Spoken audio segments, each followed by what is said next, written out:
Hi, I'm Craig with ApplianceVideo.com. Today we will be taking a look at the door switch on this Samsung gas dryer.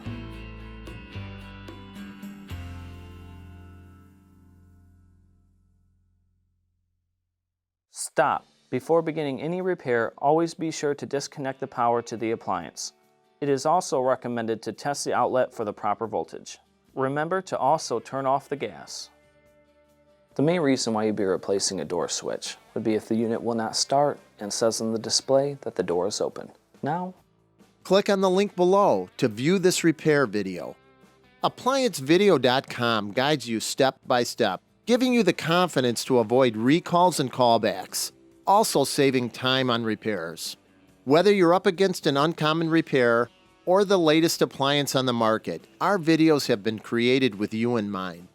Our growing library of videos have been produced using our factory-certified technicians who have extensive infield experience over the past 30 years.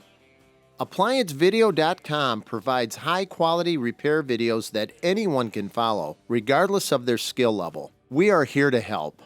Click on the link below to view this repair video and let us help you do it right the first time.